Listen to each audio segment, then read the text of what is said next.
Welcome to sociology classes. मैं हूं आपका दोस्त शिव। आज हमारा डिस्कशन का टॉपिक है बायोडाइवर्सिटी। बायोडाइवर्सिटी के बारे में पढ़ना बहुत ज़्यादा ज़रूरी है। हमारे आसपास बहुत सारे पेड़ पौधे, पशु पक्षी, इंसेक्ट्स होते हैं। इन सारे इंसेक्ट्स, पशु पक्षियों का जो लाइफ है ये भी हमारे लिए ज़रूरी है। हमारे सोसाइटी में अगर इकोसिस्टम हमें मेंटेन करके रखना है तो ये जो बायोडाइवर्सिटी है इसको बचा के रखना बहुत ज़्यादा ज़रूरी है। तो बायोडाइवर्सिटी क्या होता है, बायोडाइवर्सिटी हॉटस्पॉट क्या है, बायोडाइवर्सिटी हमारा किस तरीके से आजकल धीरे धीरे लॉस हो रहा है यानी कि ख़त्म हो रहा है, ये सारी चीज़ें हम यहाँ पर समझने की कोशिश करेंगे। साथ ही साथ कुछ ग्लोबल कॉन्वेंशंस के बारे में देखेंगे कि बायोडाइवर्सिटी को बचाने के लिए वर्ल्ड में क्या क्या कॉन्वेंशंस यानी कि सम्मेलन हो रहे हैं, अलग अलग कंट्रीज मिलकर क्या क्या स्टेप्स उठा रही है इस बायोडाइवर्सिटी को बचाने में, इसके बारे में चर्चा करेंगे। साथ ही साथ इंडिया में नेशनल पॉलिसीज क्या क्या तैयार की गई है ताकि हमारी इस बायोडाइवर्सिटी को बचाया जा सके। और आखिर में थोड़ा हम एग्रीकल्चर एंड बायोडाइवर्सिटी के बारे में पढ़ेंगे। हमारा जो बायोडाइवर्सिटी है ये एग्रीकल्चर के द्वारा बहुत ज़्यादा आज के वक्त पर इन्फ्लुएंस हो रहा है, क्योंकि एग्रीकल्चर में हम डिफरेंट तरीके का इंडस्ट्रियल प्रैक्टिसेस आप यहाँ पर कर रहे हैं। यहाँ पर हम मोनोकल्चर देख सकते हैं। यहाँ पर एग्रीकल्चरल सेक्टर में बहुत सारे पेस्टिसाइड्स यूज़ किए जाते हैं। तो ये सारे चीज़ों के वजह से बायोडाइवर्सिटी और एग्रीकल्चर के बीच में क्या रिलेशनशिप हो रही है, बायोडाइवर्सिटी में क्या प्रॉब्लम हो रही है, ये सारी चीज़ें आज के इस क्लास में हम स्टडी करेंगे। तो ये जो क्लास है ये आप लोगों के लिए बहुत ज़्यादा इंपॉर्टेंट है, इस वजह से नहीं कि ये आपका सिलेबस में है, साथ ही साथ हमें हमारे आसपास की जो परिस्थिति है उसको समझने में ये क्लास बहुत ज़्यादा मदद करने वाली है। तो चलिए हमारा आज का जो बायोडाइवर्सिटी का क्लास है ये हम शुरू करते हैं। पहले हम समझने की कोशिश करते हैं बायोडाइवर्सिटी हम किसको कहते हैं। हमारे इर्द गिर्द बहुत सारे वैरायटी ऑफ लाइफ फॉर्म्स रहते हैं, यानी कि बहुत सारे अलग अलग तरीके का हमें पशु पक्षी, पेड़ पौधे, फिर माइक्रो ऑर्गेनिजम्स, बहुत सारे अलग अलग तरीके का इकोसिस्टम हमें देखने को मिलता है। ये सारे जो वैरायटी ऑफ लाइफ फॉर्म्स है हमारे अर्थ में, इन सारे चीज़ों को एक साथ मिलाकर हम कह सकते हैं बायोडाइवर्सिटी। यानी कि हमारे वर्ल्ड में जो अलग अलग तरीके का बायोलॉजिकल ऑर्गेनिजम्स है उनमें जो डाइवर्सिटी हमें देखने को मिलता है उसको हम बायोडाइवर्सिटी कहते हैं। बायोडाइवर्सिटी हमारे लिए बहुत ही क्रूशियल है, हमारे खास करके ह्यूमन सर्वाइवल के लिए बहुत ज़्यादा क्रूशियल है। अब आप सोचो कि सिर्फ इस दुनिया में हम इंसान बस रहे हैं, क्या हमारे लिए मुमकिन है सरवाइव कर पाना? हम खाना कहाँ से लाएंगे, हमें ऑक्सीजन कहाँ से मिलेगा? सिर्फ अगर ह्यूमंस हो जाएंगे तो हम सरवाइव नहीं कर सकते। तो इस तरीके से बहुत सारे छोटे छोटे ऑर्गेनिजम्स भी है जो हमें मदद करते हैं हमारे डे टू डे लाइफ में। हम जब एग्रीकल्चरल प्रैक्टिसेस करते हैं वहाँ पर भी कुछ इंसेक्ट्स का रोल होता है, कुछ पशु पक्षियाँ होती है जो हमारे लिए बहुत ज़्यादा ज़रूरी होती है, बहुत सारे पेड़ पौधे होते हैं जिनके इर्द गिर्द हम घूम कर सर्वाइव करते हैं। तो हमारे जो इकोसिस्टम है, इकोसिस्टम में एक बैलेंस बनाए रखना ज़रूरी हो, और ह्यूमन सर्वाइवल के लिए ये बायोडाइवर्सिटी को बचाना भी बहुत ज़्यादा ज़रूरी है। बायोडाइवर्सिटी यानी कि हमारे आसपास जो भी लाइफ फॉर्म्स है उन सारे चीज़ों को मिलाकर हम इसको बायोडाइवर्सिटी कहते हैं। अब बायोडाइवर्सिटी जो टर्म है इसको पहली बार कॉइन किया था वाल्टर जी रॉसन ने बायोडाइवर्सिटी टर्म को कॉइन किया था, और इस बायोडाइवर्सिटी के ऊपर बहुत ज़्यादा इन डिटेल्ड काम किया था एडवर्ड विल्सन ने अपने through out the life time biodiversity के ऊपर ही उन्होंने चर्चा की थी। तो इस वजह से एडवर्ड विल्सन को फादर ऑफ बायोडाइवर्सिटी कहा जाता है। अब ये जो छोटे छोटे फैक्ट्स होते हैं इनको हमें याद रखने की ज़रूरत है, इनको थोड़ा आप लोग नोट डाउन भी कर सकते हो। तो यहाँ पर फादर ऑफ बायोडाइवर्सिटी है एडवर्ड विल्सन, और बायोडाइवर्सिटी जो टर्म है इसको कॉइन किया था वाल्टर जी रॉसन ने। बायोडाइवर्सिटी को हम 3 टाइप्स में क्लासिफाई कर सकते हैं: genetic diversity, species diversity, ecosystem diversity. Genetic diversity, यहाँ पर हम हमारे वर्ल्ड में एक ही स्पीसीज के बहुत सारे अलग अलग जेनेटिक लेवल पे हम वेरिएशन देखते हैं। जैसे हमारा अगर कोई भी पौधा हो गया, जैसे हम अगर सिंपली हमारे राइस यानी कि चावल की बात करें, चावल में भी बहुत सारे अलग अलग तरीके का जेनेटिक लेवल पे वेरिएशंस हमें देखने को मिलता है, तो इसको कहा जाता है जेनेटिक डाइवर्सिटी। फिर अलग अलग तरीके का हम स्पीशीज डाइवर्सिटी देख सकते हैं। यहाँ पर एक ही रीजन में डिफरेंट तरीके का स्पीशीज होती है, जैसे हमारा अलग अलग तरीके का पेड़ होता है, अलग अलग तरीके का पशु पक्षी होते हैं। फिर होता है हमारा इकोसिस्टम डाइवर्सिटी। हम डिफरेंट जगहों पर जब जाएंगे तो वहां पर अलग अलग तरीके का इकोसिस्टम हमें देखने को मिलता है। जैसे हम अगर इंडिया की बात करें, यहाँ पर ज्यादातर जगहों पर हमें फॉरेस्ट देखने को मिलता है। जब आप समुद्र के किनारे पे जाओगे या फिर नदी के इर्द गिर्द अगर कोई इकोसिस्टम की बात करोगे, वहां पर डिफरेंट तरीके का चीजें देखने को मिलेगी। यहाँ पर अगर आप हिमालयस की तरफ जाओ, वहां पर अलग तरीके का इकोसिस्टम देखने को मिलेगा। तो वहां पर हर इकोसिस्टम में अपना अलग अलग तरीके का डाइवर्स लाइफ फॉर्म्स होते हैं। तो इस तरीके का अगर इकोसिस्टम में वेरिएशन देखने को मिलता है, इसको कहा जाता है इकोसिस्टम डाइवर्सिटी। तो मेजरली ये 3 तरीके का बायोडाइवर्सिटी हम देखते हैं। अब थोड़ा बात करते हैं बायोडाइवर्सिटी हॉटस्पॉट के बारे में, क्योंकि बायोडाइवर्सिटी को समझने के लिए यहाँ पर क्या प्रॉब्लम्स चल रही है, इसको समझने के लिए बायोडाइवर्सिटी हॉटस्पॉट के बारे में जानकारी होना जरूरी है। बायोडाइवर्सिटी हॉटस्पॉट को बहुत सारे लोग बायोलॉजिकल हॉटस्पॉट भी कहते हैं, लेकिन इसका एक्चुअल जो वर्ड है वो है बायोडाइवर्सिटी हॉटस्पॉट। हमारे वर्ल्ड में अलग अलग रीजियंस में हमें देखने को मिलता है कि डिफरेंट तरीके का स्पीशीज बसते हैं। हम इंडिया में जिस तरीके का स्पीशीज देखने को मिलता है, शायद अफ्रीका में उस तरीके का लाइफ फॉर्म्स या फिर स्पीशीज प्रजातियां हमें देखने को नहीं मिलती है। तो हम अलग अलग रीजियंस में डिफरेंट तरीके का बायोडाइवर्सिटी देख सकते हैं।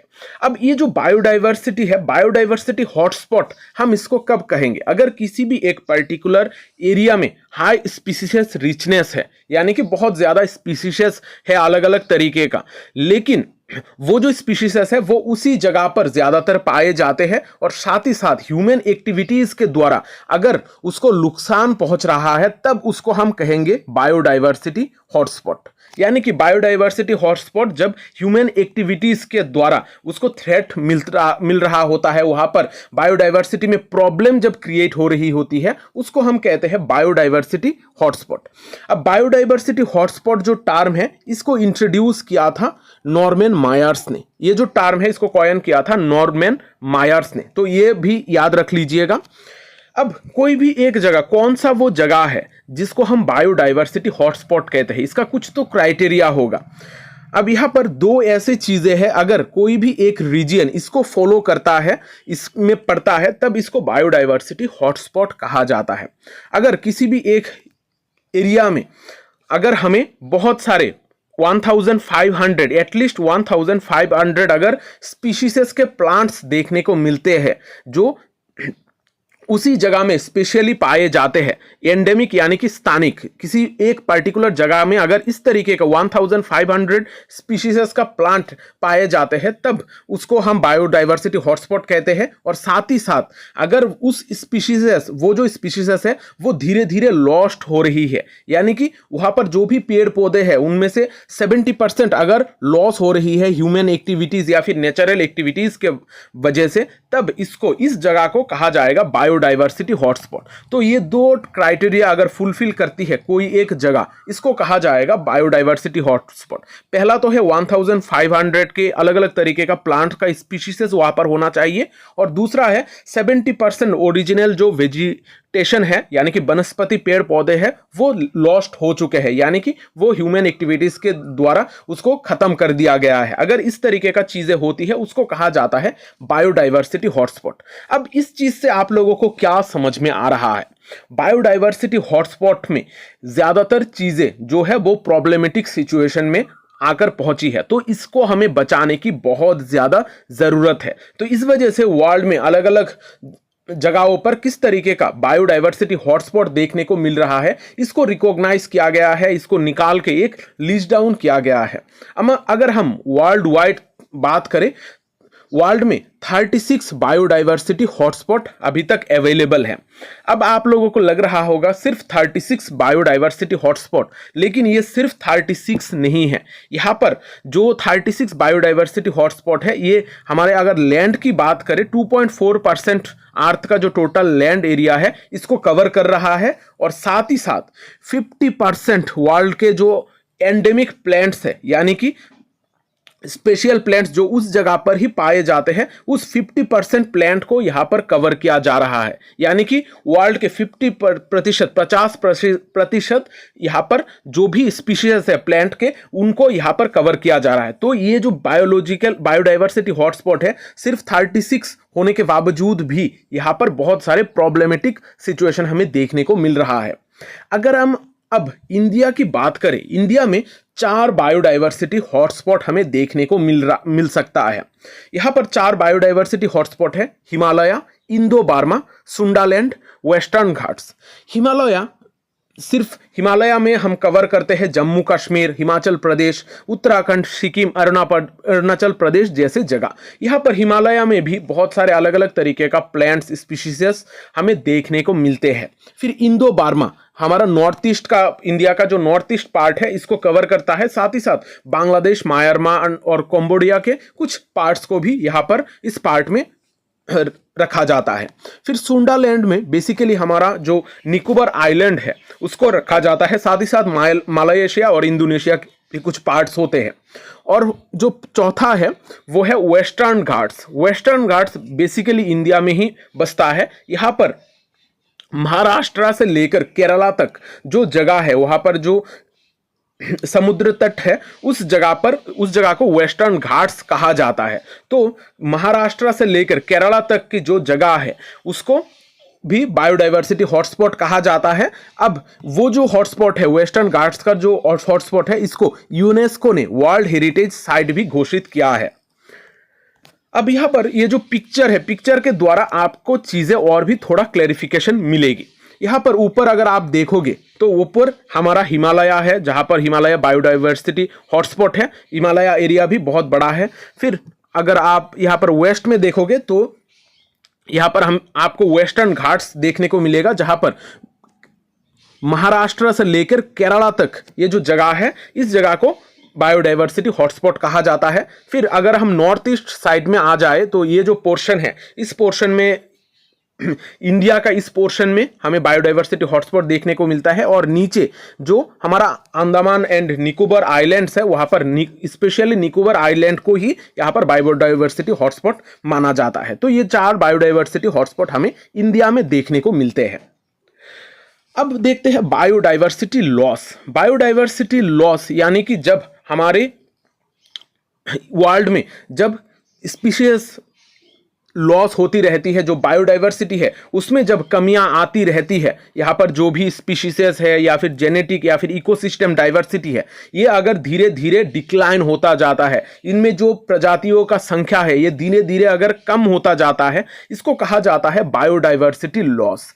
बायोडाइवर्सिटी लॉस के दौरान यहाँ पर बहुत सारे ह्यूमंस एंड नेचुरल फैक्टर्स इसमें जिम्मेदार होते हैं। और अगर हमारा बायोडाइवर्सिटी धीरे धीरे लॉस होता जाएगा तो हमारा इकोलॉजिकल बैलेंस खत्म होता जाएगा। हमारा जो इकोलॉजी है उसमें बैलेंस नहीं रहेगा और यहाँ पर सस्टेनेबिलिटी भी नहीं रहेगी। तो इस वजह से बायोडाइवर्सिटी लॉस बहुत एक इंपॉर्टेंट फैक्टर है, जहाँ पर धीरे धीरे हमारा स्पीशीज, जेनेटिक डाइवर्सिटी, इकोसिस्टम, ये सारे धीरे धीरे डिक्लाइन होती जा रही है। इसमें जो प्रजातियों का संख्या है ये धीरे धीरे कम होती जा रही है। ध्यान रखिएगा, बायोडाइवर्सिटी लॉस और बायोडाइवर्सिटी हॉटस्पॉट ये दोनों अलग चीज है। हॉटस्पॉट में बहुत सारे प्रॉब्लम्स है जहां पर मार्क कर दिया जाता है, और बायोडाइवर्सिटी लॉस में धीरे धीरे किस तरीके से हमारा जो बायोडाइवर्सिटी है उसमें डिक्लाइन देखने को मिलता है, इसको कहा जाता है। अब बायोडाइवर्सिटी लॉस का क्या क्या रीजंस है, बहुत सारे अलग अलग तरीके का हमें फैक्टर्स देखने को मिलते हैं। कुछ होते हैं हमारे नेचुरल कॉजेस और कुछ होते हैं हमारा human made causes. Natural causes में हम देखते हैं climate change, natural disaster, wild life disease, ये सारे चीजों के वजह से हमारा बायोडाइवर्सिटी लॉस हो सकता है। और ह्यूमन मेड कॉजेस में हम देखते हैं जैसे डिफॉरेस्टेशन, यहाँ पर हम एग्रीकल्चर और अर्बनाइजेशन के वजह से हम बहुत सारे पेड़ पौधे को आजकल काट रहे हैं। यहाँ पर हम जो फॉरेस्ट है उनको डिस्ट्रक्ट कर रहे हैं, जिसके वजह से बहुत सारे स्पीशीज का जो हैबिटेट है, जिनका घर है, वो टूट रहा है। वो सारे चीजें आजकल धीरे धीरे एक्सटिंग्विश हो रही है। फिर हम देखते हैं ओवर एक्सप्लॉयटेशन। यहाँ पर हमें ओवर एक्सप्लॉयटेशन भी देखने को मिलता है। जैसे हम ओवर फिशिंग करते हैं, जिस जगह पर हमें मछली मिलती है उस जगह पर हम ओवर फिशिंग करते हैं, हंटिंग करते हैं। तो ये सारे चीज़ों के वजह से, और फिर हम लॉगिंग भी करते हैं, बहुत सारे पेड़ पौधे काटते हैं। तो इसके वजह से हमारा ओवर एक्सप्लॉयटेशन के वजह से भी बायोडाइवर्सिटी लॉस होता है। यहाँ पर पोल्यूशन हमें देखने को मिलता है। पोल्यूशन के वजह से भी बहुत सारे चेंजेस हमें देखने को मिलता है, जैसे एयर, वाटर, सॉयल पोल्यूशन। ये सारे चीज़ों के वजह से धीरे धीरे बायोडाइवर्सिटी लॉस हमें देखने को मिलता है। और सबसे इंपॉर्टेंट जो चीज है वो है मोनोकल्चर फार्मिंग। हम जब एग्रीकल्चरल प्रैक्टिस करते हैं तो मोनोकल्चर फार्मिंग यानी कि सिंगल क्रॉप को ही हम यहां पर करने की कोशिश करते हैं, इसको ही एग्रीकल्चरल प्रैक्टिसेस में रखा जाता है। तो इसके वजह से बाकी के जो वैरायटी ऑफ क्रॉप्स है वो इतना ज्यादा वैल्यूराइज नहीं रहते हैं और ये सारे धीरे धीरे एक्सटिंग्विश होती जाती है। सिर्फ एक ही ऐसा क्रॉप होता है जो हमारा इंपॉर्टेंट रहता है। तो मोनोकल्चर फार्मिंग के वजह से भी हमें बायोडाइवर्सिटी लॉस देखने को मिलता है। फिर है इन्वेसिव स्पीसीज। बहुत सारे ऐसे स्पीसीज है जो उस जगह से बिलोंग नहीं करते हैं, लेकिन वहां पर फायदे की वजह से उस स्पीसीज को वहां पर यूज किया जाता है। तो इस तरीके के वजह से भी वहां पर जो लोकल जो स्पीशीज है वो धीरे धीरे खत्म होती जाती है और हमें बायोडाइवर्सिटी लॉस देखने को मिलते हैं। अब ये जो बायोडाइवर्सिटी लॉस है, इसके वजह से हमें क्या क्या कॉन्सिक्वेंसेस झेलने पड़ सकते हैं। यानी कि अगर हमारा बायोडाइवर्सिटी खतरे में आता है, बायोडाइवर्सिटी धीरे धीरे डिक्लाइन होता जाता है, तो हमें क्या क्या कॉन्सिक्वेंसेस, प्रॉब्लम्स झेलने पड़ेंगे। यहाँ पर हमारा इकोसिस्टम जो है ये इम्बैलेंस हो जाएगा। यहाँ पर हमारा फूड चेन, फिर हमारा बहुत सारे और भी चीजें हैं जो हमारा इसमें इम्बैलेंस हमें देखने को मिलेगा, क्योंकि यहाँ पर जो भी स्पीशीज इस इकोसिस्टम को बचा के रखते हैं वो खतरे में आ जाएगी। यहाँ पर हमें फूड एंड वाटर इनसिक्योरिटी देखने को मिल सकता है। एग्रीकल्चरल डाइवर्सिटी में हम आजकल डिक्लाइन देखते हैं। बायोडाइवर्सिटी लॉस के वजह से बहुत सारे अलग अलग ऐसे वैरायटी ऑफ फूड्स हैं जो हमें आजकल देखने को नहीं मिलता है। तो यहाँ पर फूड एंड वाटर इनसिक्योरिटी हमें देखने को मिलता है। यहाँ पर क्लाइमेट चेंज बहुत ही तेजी से हो रहा है। कार्बन डाइऑक्साइड का एमिशन हम बहुत ज्यादा कर रहे हैं। वेस्ट जो है वो भी हम नदी में फेंक रहे हैं। तो इस तरीके का चीजों के वजह से हमारा क्लाइमेट चेंज बहुत ही रैपिडली हो रहा है। फिर हम देखते हैं लॉस ऑफ मेडिकल रिसोर्सेस। हमें पेड़ पौधों के द्वारा ही ज्यादातर हमें यहाँ पर मेडिकल रिसोर्सेस मिलती है। तो अगर ये सारे पेड़ खत्म हो जाएंगे तो हमारा ये जो मेडिसिन वगैरह हमें इतना ज़्यादा नहीं मिलेगा। तो बायोडाइवर्सिटी अगर लॉस होता है तो हमारा मेडिकल रिसोर्सेज भी धीरे धीरे कम होते जाते हैं। यहाँ पर इकोनॉमिक डिक्लाइन भी देखी जा सकती है, क्योंकि अगर फिश कम हो गई तो वहाँ पर फिश किस तरीके से किया जाएगा। यहाँ पर इको टूरिज्म, एग्रीकल्चर, ये सारी चीज़ें भी धीरे धीरे डिक्लाइन होती जाएगी और लोगों का जो इकोनॉमिक सिचुएशन है वो भी धीरे धीरे डिक्लाइन होता जाएगा। और सबसे बड़ा जो थ्रेट है वो है थ्रेट टू इंडिजिनियस कम्युनिटीज। जो भी एथनिक कम्युनिटीज है या फिर इंडिजिनस कम्युनिटीज है, वहां पर वो लोग सरवाइव करते हैं बेसिकली उनके इर्द गिर्द जो भी इकोसिस्टम है, एनवायरनमेंट है, उससे। तो उनका जो ट्रेडिशनल नॉलेज है वो धीरे धीरे खतरे में आ रहा है। उनका लाइवलीहुड, उनका लाइफस्टाइल, ये सारी चीजें आजकल प्रॉब्लम में पहुंच रही है। तो बायोडाइवर्सिटी अगर लॉस होता है तो इंडिजिनस कम्युनिटीज के लिए बहुत ज्यादा यहां पर थ्रेट पहुंचती है। अब हम देखते हैं बायोडाइवर्सिटी को हम किस तरीके से कंजर्व कर सकते हैं। बहुत सारे प्रॉब्लम्स के बारे में हमने बात की है, लेकिन अब इसका सलूशन क्या है, क्या क्या हम सस्टेनेबल एग्रीकल्चरल प्रैक्टिसेस कर सकते हैं जिसके द्वारा हम बायोडाइवर्सिटी को कंजर्व कर सकते हैं, बचा सकते हैं। जैसे हम कर सकते हैं एग्रो इकोलॉजी। एग्रो इकोलॉजी एक ऐसा ब्रांच है जहां पर एग्रीकल्चर और इकोलॉजी को एक साथ मिलाकर फार्मिंग में यूज किया जाता है, जहां पर हमें बायोडाइवर्सिटी को हम किस तरीके से बचा सकते हैं इसके ऊपर ज्यादा ध्यान दिया जाता है। फिर है पर्माकल्चर। पर्माकल्चर में सेल्फ सफिशिएंट फार्मिंग सिस्टम की बात की जाती है, जहां पर नेचुरल इकोसिस्टम को बचाकर किस तरीके से हम एग्रीकल्चरल फार्मिंग कर सकते हैं, इसके ऊपर ध्यान दिया जाता है। फिर है ऑर्गेनिक फार्मिंग, जहां पर हम अलग अलग तरीके का ऑर्गेनिक चीजों को यूज करेंगे। यहाँ पर हमारा जो केमिकल फर्टिलाइजर्स है इसको जितना ज्यादा हो सके हम अवॉइड करेंगे, ऑर्गेनिक चीजों के द्वारा ही फार्मिंग प्रैक्टिसेस करने की कोशिश करते हैं। आजकल के वक्त पर ये जो ऑर्गेनिक फार्मिंग है ये बहुत ही पॉपुलर है, क्योंकि यहाँ पर पेस्टिसाइड्स, केमिकल वगैरह यूज करने की जरूरत नहीं पड़ती है। फिर हम कर सकते हैं seed banks and indigenous knowledge. धीरे धीरे हम मोनोकल्चर के वजह से हमारा जो सीड्स है वो खतरे में आ रही है। जो हमारा पुराने जमाने का बहुत सारे ऐसे फसल है जिनको हमने पहले देखा था, लेकिन आज के वक्त पर हम ये सारे सीड्स को, ये सारे फसल को नहीं देखते हैं। तो इन सीड्स को सीड बैंक के जरिए हम इसको बचा सकते हैं। साथ ही साथ इंडिजिनस नॉलेज को भी बचाने के लिए हम स्टेप्स ले सकते हैं। यहाँ पर जो भी पॉलिसीज लाई जाएगी, इको फ्रेंडली पॉलिसीज की बहुत ज्यादा जरूरत है, ताकि गवर्नमेंट कुछ इनिशिएटिव उठाए, वहां पर जो भी इकोसिस्टम है उसको हम बचा सके। तो ये सारे अगर हम प्रैक्टिसेस करेंगे तो हम बायोडाइवर्सिटी को थोड़ा बहुत कंजर्व कर सकते हैं। बायोडाइवर्सिटी का जो लॉस है इसको हम कम करके बायोडाइवर्सिटी को हम और भी एनहेंस कर सकते हैं। अब ये जो बायोडाइवर्सिटी है, बायोडाइवर्सिटी के रिगार्डिंग प्रॉब्लम सिर्फ ऐसा नहीं है कि सिर्फ एक या फिर दो कंट्री का है। ये जो बायोडाइवर्सिटी का प्रॉब्लम है, बायोडाइवर्सिटी लॉस का प्रॉब्लम है, ये वर्ल्ड के हर जगह पर हमें देखने को मिलता है। तो यहाँ पर वर्ल्ड के बेसिस पे, ग्लोबल बेसिस पे बहुत सारे कॉन्वेंशंस हुए हैं इस बायोडाइवर्सिटी को बचाने के लिए।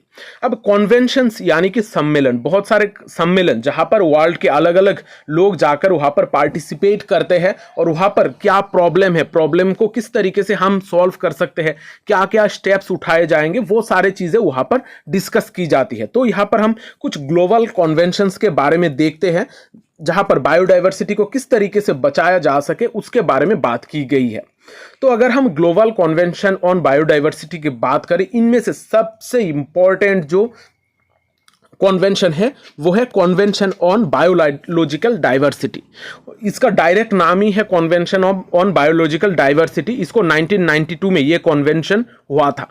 अब बायोलॉजिकल डाइवर्सिटी को बचाने के लिए यहाँ पर बहुत सारे स्टेप्स उठाए गए थे। ये जो कॉन्वेंशन ऑन बायोलॉजिकल डाइवर्सिटी हुआ था ये बेसिकली निकल कर आया था रियो अर्थ समिट के दौरान। 1992 में रियो अर्थ समिट हुआ था, वहां पर ये फैसला लिया गया था कि बायोलॉजिकल डाइवर्सिटी को बचाया जाने के लिए एक अलग तरीके का कॉन्वेंशन की जरूरत है। अब ये जो हमारा कॉन्वेंशन ऑन बायोलॉजिकल डाइवर्सिटी है इसका क्या क्या मेजर ऑब्जेक्टिव्स था, यहां पर हम मेनली 3 ऑब्जेक्टिव देख सकते हैं।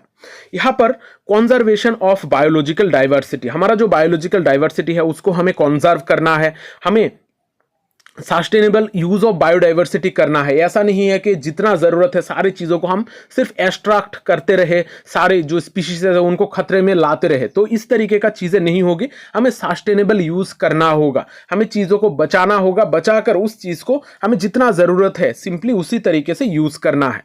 और यहाँ पर जो अलग अलग लोग हैं वहाँ पर जेनेटिक जो रिसोर्सेस है यहाँ पर शेयरिंग की बात की जाती है।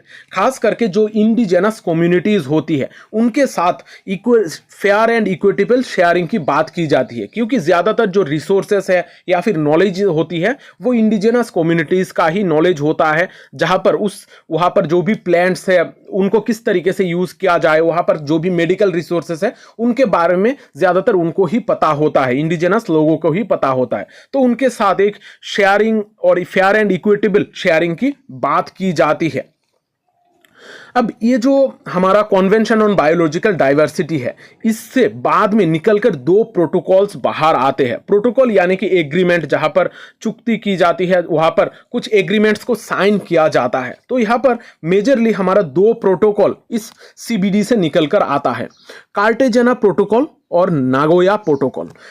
कार्टेजना प्रोटोकॉल में जेनेटिकली मॉडिफाइड ऑर्गेनिजम्स, इनको बचाने के लिए, इसको हम किस तरीके से मूवमेंट कर सकते हैं, इसको रेगुलेट करने के लिए एक प्रोटोकॉल लाया गया था। और नागोया प्रोटोकॉल में मेनली फोकस किया गया था जेनेटिक रिसोर्सेस को किस तरीके से हम बेनिफिट शेयर कर सकते हैं, अलग अलग लोगों के बीच में ये जो रिसोर्सेस है इसका जो बेनिफिट है किस तरीके से हम शेयर कर सकते हैं।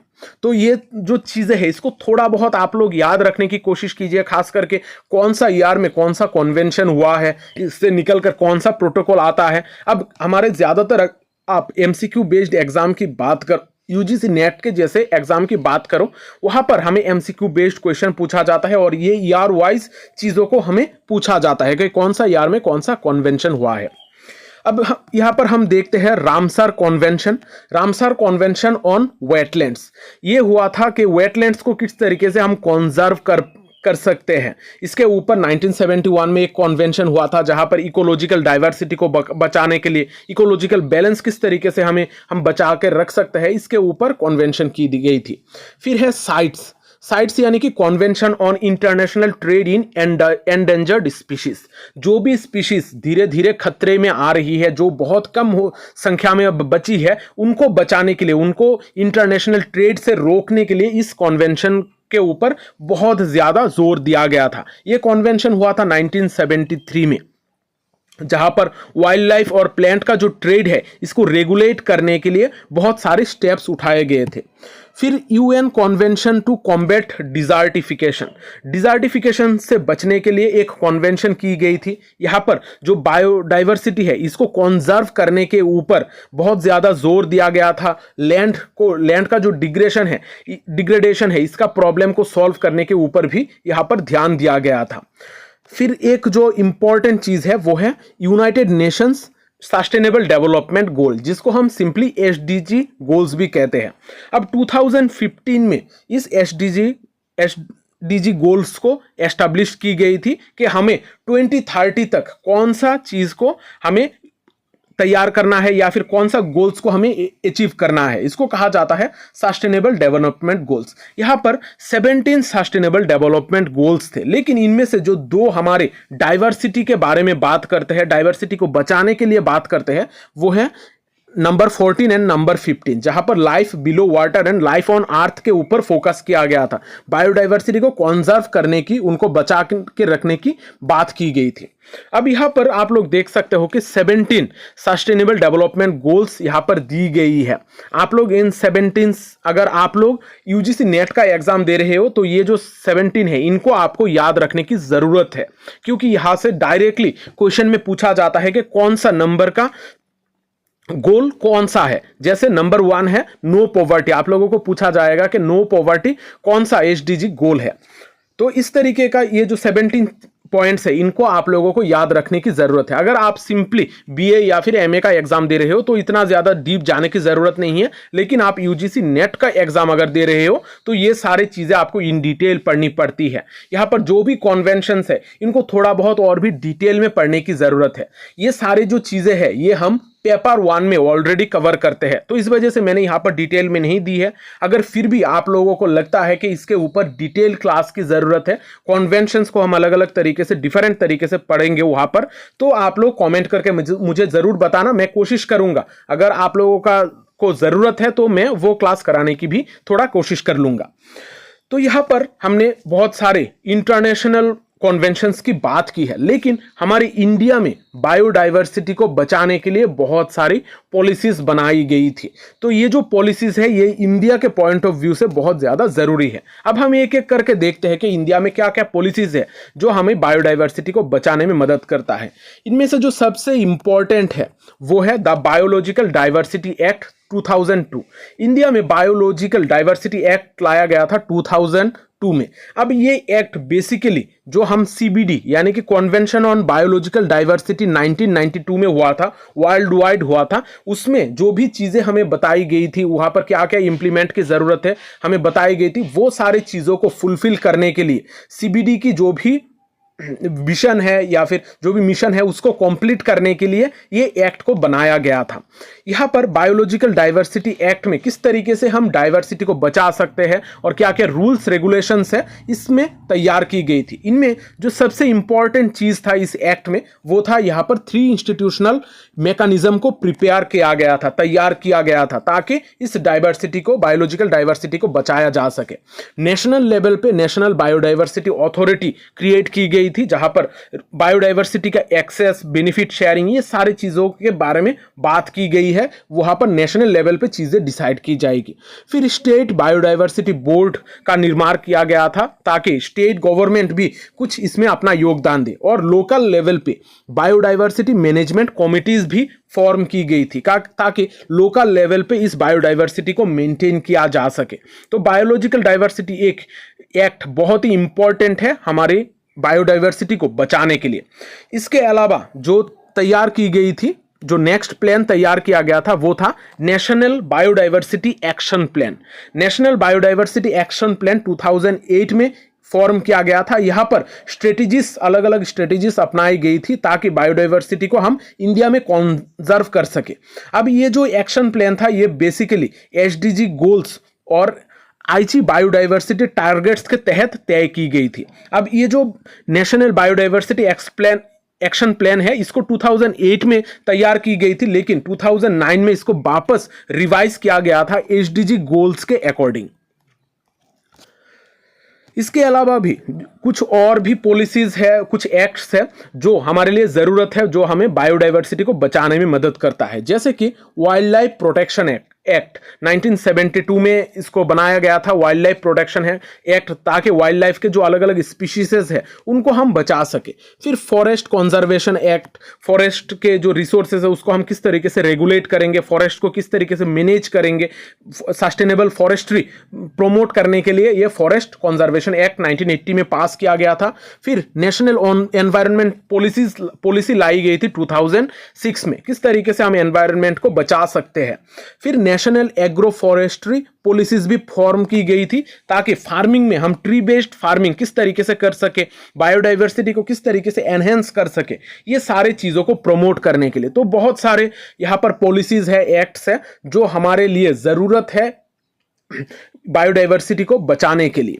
तो ये सारे जो चीज़ें हैं पढ़ रहे हैं आप, थोड़ा नोट डाउन कर लीजिए, खास करके ये कौन से ईयर में कौन सा कॉन्वेंशन हुआ था या फिर कौन सा एक्ट को पास किया गया था, कौन सा पॉलिसीज को लाई गई थी, ये सारी चीज़ें थोड़ा देखने की कोशिश कीजिएगा।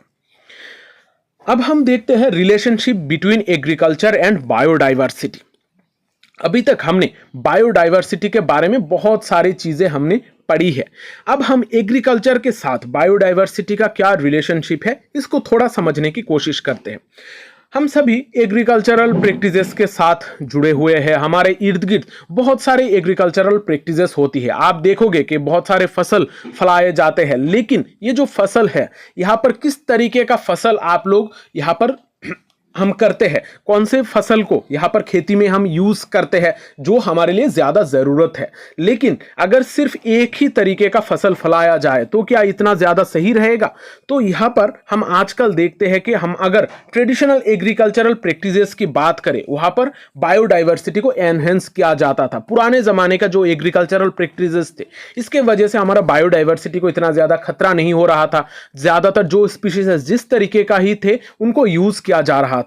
लेकिन आजकल जो हमारा मॉडर्न एग्रीकल्चरल इंडस्ट्रियल एग्रीकल्चर है, यहां पर एक ही जो फसल है उसको ज्यादा फैलाया जाता है ताकि ज्यादा से ज्यादा इकोनॉमिक बेनिफिट मिल सके। यहां पर इस तरीके का मॉडर्न एग्रीकल्चर, इंडस्ट्रियल एग्रीकल्चर के वजह से हमारा डाइवर्सिटी लॉस हो रहा है। यहां पर जो अलग अलग तरीके का इंसेक्ट्स है या फिर पशु पक्षी है, उनका जो हैबिटेट है वो डिस्ट्रॉय किया जा रहा है। हम यहाँ पर ओवर यूज कर रहे हैं केमिकल्स का। तो यहाँ पर एग्रीकल्चरल प्रैक्टिसेस के वजह से बहुत सारे अलग अलग तरीके का प्रॉब्लम्स क्रिएट हो रही है। अब हम थोड़ा समझने की कोशिश करते हैं कि बायोडाइवर्सिटी का क्या रोल है हमारी एग्रीकल्चर में। हम एग्रीकल्चर तो करते हैं, लेकिन बायोडाइवर्सिटी भी इसमें अपना रोल, बहुत ही इंपॉर्टेंट रोल निभाती है।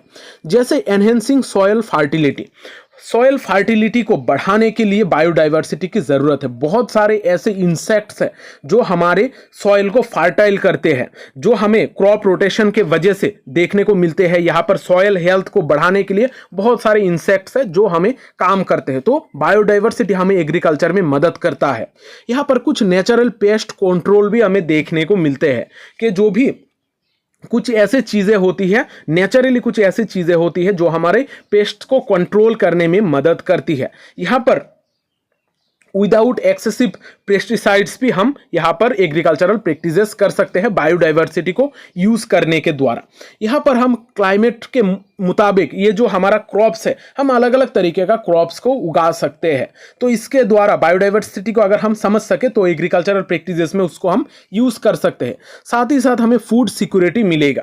यहाँ पर टाइम के साथ साथ अगर कोई भी क्रॉप फेल्यूर हो जाता है, लेकिन उसके जगह पर हम दूसरा कोई क्रॉप उगा सकते हैं। हम इसके द्वारा हमारा जो फूड सिक्योरिटी है वो भी बचा रहेगा और हमें अलग अलग तरीके का फूड्स भी मिलते रहेंगे। तो बायोडाइवर्सिटी का बहुत ज़्यादा रोल है हमारे एग्रीकल्चर में। अगर बेहतर तरीके से हम बायोडाइवर्सिटी को यूज़ कर पाए तो एग्रीकल्चर सेक्टर बहुत ज़्यादा आगे बढ़ेगा। लेकिन यहाँ पर हम कुछ एग्रीकल्चर हमारे बायोडाइवर्सिटी के ऊपर भी कोई कुछ इम्पैक्ट रखता है। बहुत सारे पॉजिटिव इम्पैक्ट भी हमें देखने को मिलते हैं और बहुत सारे नेगेटिव इम्पैक्ट भी हमें देखने को मिलते हैं। अगर हम पॉजिटिव इम्पैक्ट की बात करें, एग्रीकल्चर बहुत सारे पॉजिटिव इम्पैक्ट भी रखता है बायोडाइवर्सिटी के ऊपर। जैसे हम अगर एग्रो इकोलॉजी या फिर ऑर्गेनिक फार्मिंग करें तो हमारा बायोडाइवर्सिटी जो है ये एनहेंस होगा। बायोडाइवर्सिटी में जो प्लांट्स है, अगर हम कॉम्पिनियन प्लांटिंग या फिर पार्माकल्चर का यूज करते हैं तो हमारा जो बायोडाइवर्सिटी है ये धीरे धीरे एनहांस होगा और बायोडाइवर्सिटी बेटर पोजीशन पे जाकर पहुंचेगा। यहाँ पर हम ट्रेडिशनल एंड इंडिजिनस फार्मिंग भी कर सकते हैं। ट्रेडिशनल प्रैक्टिसेस में बायोडाइवर्सिटी को यूज किया जाता है, मिक्स्ड क्रॉपिंग की जाती है, एग्रो फॉरेस्ट्री का यूज किया जाता है। तो इस तरीके का अगर हम एग्रीकल्चरल प्रैक्टिसेस करें तो बायोडाइवर्सिटी के लिए ये सही है। फिर हम कॉन्जर्वेशन एग्रीकल्चर देख सकते हैं। अगर हम चीज़ों को कॉन्जर्व कर सके तब भी हम हमारे बायोडाइवर्सिटी को मेंटेन कर सकते हैं। अब यहाँ पर तो हमने पॉजिटिव इम्पैक्ट की बात की है, लेकिन पॉजिटिव के साथ साथ बहुत सारे नेगेटिव इम्पैक्ट भी हमें देखने को मिलते हैं। एग्रीकल्चर में चेंजेस के वजह से, एग्रीकल्चर सेक्टर में कॉमर्शियलाइजेशन के वजह से बायोडाइवर्सिटी में बहुत सारे चैलेंजेस हमें देखने को मिलते हैं, बायोडाइवर्सिटी लॉस हमें देखने को मिलता है। अब यहाँ पर हम देखते हैं क्या क्या नेगेटिव इम्पैक्ट बायोडाइवर्सिटी में पड़ता है एग्रीकल्चर के द्वारा, एग्रीकल्चर सेक्टर में चेंजेस के द्वारा। यहाँ पर हम आजकल ज़्यादातर मोनोकल्चरल फार्मिंग करते हैं क्योंकि हमें ज़्यादा पैसों की ज़रूरत होती है। हम इकोनॉमिकली स्टेबल होने के लिए, ज़्यादा पैसे कमाने के लिए हम मोनोकल्चरल फार्मिंग आजकल ज़्यादा कर रहे हैं ताकि हम सिंगल क्रॉप उगाकर हम ज़्यादा से ज़्यादा प्रॉफिट गेन कर सके। तो इसके वजह से जब हम सिंगल क्रॉप को फार्मिंग करते हैं, कल्टीवेट करते हैं सिंगल क्रॉप को, तब यहाँ पर हमें बहुत सारे अलग अलग तरीके का डिजीजेस के चांसेस, क्रॉप फेल्यूर होने का चांसेस है। साथ ही साथ जो जेनेटिकली डाइवर्स जो क्रॉप्स है वो धीरे धीरे खत्म होती जाएगी क्योंकि ये सारे क्रॉप्स अब उगाए नहीं जाते हैं। तो यहाँ पर मोनोकल्चरल फार्मिंग के वजह से बायोडाइवर्सिटी को बहुत ज़्यादा लॉस होने लगा है। यहाँ पर हम डिफॉरेस्टेशन देखते हैं। एग्रीकल्चर एक्सपांड होने के वजह से यहाँ पर बहुत ज़्यादा लैंड की हमें ज़रूरत है। तो यहाँ पर हम बहुत सारे फॉरेस्ट को भी काट रहे हैं। यहाँ पर बहुत सारे नेचुरल जो स्पीशीज है उनका हैबिटेट को डिस्ट्रॉय कर रहे हैं। इसके वजह से भी हमारा डाइवर्सिटी लॉस हो रहा है। फिर हम देखते हैं यूज़ ऑफ केमिकल इनपुट्स। हम आजकल एग्रीकल्चर सेक्टर में बहुत ज़्यादा केमिकल यूज़ करते हैं, खास करके ग्रीन रेवोल्यूशन के बाद से ये जो केमिकल है, केमिकल्स बहुत ज़्यादा यूज़ किया जाने लगा। बहुत सारे पेस्टिसाइड्स हम यूज़ करते हैं। इसके वजह से जो सॉयल के जो माइक्रोब्स है या फिर सॉयल के जो छोटे छोटे बेनिफिशियल इंसेक्ट्स भी है वो सारी चीज़ें मर जाती है। तो यहाँ पर हमारा जो इकोसिस्टम है, इकोसिस्टम में चेंज आता है, बायोडाइवर्सिटी में बहुत सारे चेंजेस हमें देखने को मिलते हैं। यहाँ पर जेनेटिकली मॉडिफाइड क्रॉप्स हम यूज कर रहे हैं। ये जो जेनेटिकली मॉडिफाइड क्रॉप्स है इसके द्वारा हमारा जो फसल है वह फसल की फलन ज्यादा हो रही है, लेकिन हमारा जो ट्रेडिशनल क्रॉप वेराइटीज है ये धीरे धीरे खत्म हो रही है। ये हमारे इकोसिस्टम को खतरे में ला रहा है। फिर हम देखते हैं over grazing and soil degradation. यहाँ पर हम अनसस्टेनेबल फार्मिंग कर रहे हैं। यहाँ पर हमारा सॉइल को डिग्रेड, यानी कि सॉइल का जो क्वालिटी है वो दिन ब दिन कम होती जा रही है। प्लांट का जो स्पीशीज है वो लॉस होती जा रही है। तो एग्रीकल्चर प्रैक्टिसेस आजकल कॉमर्शियलाइजेशन होने के वजह से, इंडस्ट्रियल एग्रीकल्चरल प्रैक्टिसेस हम करने के वजह से हमारा बायोडाइवर्सिटी में बहुत ज़्यादा प्रॉब्लम्स हमें देखने को मिलती है। तो हमने आज के इस क्लास में बायोडाइवर्सिटी के रिगार्डिंग बहुत सारी चीज़ों को कवर की है। अगर आपको कॉन्वेंशंस और पॉलिसीज का एक सेपरेट क्लास चाहिए तो आप लोग कमेंट कर दीजिएगा और आप मुझको बताइएगा कि मेरे क्लासेस आप लोगों को किस तरीके के कैसे लग रही है। आपके कमेंट ही मुझे मोटिवेट करते हैं नेक्स्ट क्लासेस करने के लिए। ये जो वीडियो है इसको लाइक और शेयर जरूर कर दीजिएगा क्योंकि शेयरिंग इज केयरिंग। मिलते हैं अगली सेशन में, तब तक अच्छे रहिए, स्वस्थ रहिए और लोगों में प्यार बांटते रहिए।